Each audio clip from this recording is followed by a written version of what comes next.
Día 170. Lección número 20. Carta a los Efesios. Segundo, contexto histórico. Escrita por Pablo desde la prisión y dirigida a los creyentes de Éfeso, la carta reafirma la naturaleza de la Iglesia y explica qué significa ser parte del cuerpo de Cristo. Recalca también la importancia de la unidad y el uso de dones espirituales.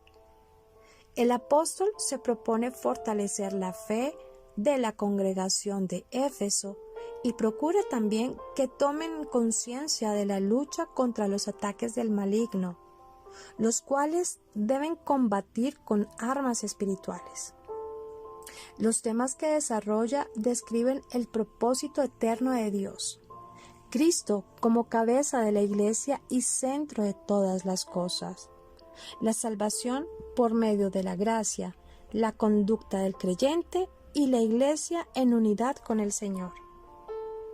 Éfeso, capital de la provincia romana de Asia, estaba situada en la costa occidental de la península de Asia Menor. Su importante puerto y su numerosa población hacían de ella en tiempos de Pablo una ciudad muy floreciente. Esta dirigida a cristianos de la segunda generación, los cuales han quedado deslumbrados por ciertas filosofías paganas y necesitan que alguien les ayude a profundizar en el ministerio de Cristo. Hay una división permisiva y atracción del mundo pagano. Es probable que el Evangelio fue traído primero a Éfeso por Priscila y Aquila, una pareja excepcionalmente dotada. Leer Hechos capítulo 18, versículo 26, quienes fueron dejados ahí por Pablo en su segundo viaje misionero.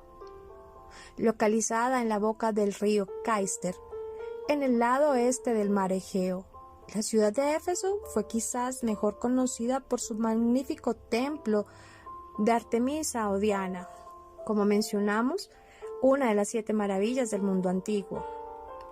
También fue importante centro político, educativo y comercial, clasificado con Alejandría en Egipto o Antioquía de Pisidia, en la parte sur de Asia Menor. La fuerte iglesia comenzada por Priscila y Aquila fue más tarde firmemente establecida por Pablo en su tercer viaje misionero y fue pastoreada durante unos 3 años. Después de que Pablo partió, Timoteo pastoreó la congregación durante quizás 1 año y medio, primordialmente para contrarrestar la falsa enseñanza de unos pocos hombres influyentes, tales como Himeneo y Alejandro, quienes probablemente eran ancianos en la congregación de ahí.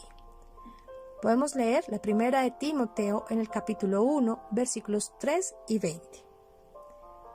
Debido a esos hombres, la iglesia en Éfeso estaba plagada de fábulas y genealogías interminables. Leer capítulo 1, versículo 4. Y por esas ideas ascéticas y contrarias a la Biblia, tales como la prohibición del matrimonio y la abstención de ciertos alimentos. Capítulo 4, versículo 3. Aunque esos falsos maestros no entendían correctamente las Escrituras, propagaron sus interpretaciones impías con confianza. Leer en el capítulo 1, versículo 7. Las cuales produjeron en la iglesia disputas, más bien que edificaciones de Dios, que es por la fe. 30 años o algo así más tarde, Cristo le dio al apóstol Juan una carta para esta iglesia, indicando que su pueblo había dejado su primer amor por él. Leer Apocalipsis capítulo 2, versículo del 1 al 7.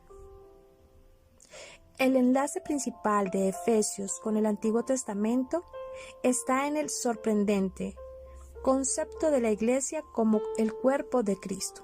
Leer Efesios capítulo 5, versículo 32. Este asombroso misterio, una verdad no antes revelada de la iglesia, es que los gentiles son herederos juntamente con Israel, todos unidos como miembros de un cuerpo, y que conjuntamente comparten la promesa de Jesucristo. Leer Efesios capítulo 3, versículo 6. Este era un misterio totalmente escondido de los santos del Antiguo Testamento. Los israelitas, que eran verdaderos seguidores de Dios, siempre creyeron que solo ellos eran el pueblo elegido de Dios. Leer Deuteronomio capítulo 7, versículo 6. El aceptar a los gentiles en un estatus igual en este nuevo paradigma fue extremadamente difícil y causó muchas disputas entre los creyentes judíos y gentiles convertidos. Pablo también habla del misterio de la Iglesia como la novia de Cristo, un concepto nunca antes escuchado en el Antiguo Testamento. Hoy vamos a leer y a reflexionar Efesios capítulo 3, los capítulos del 14 al 21.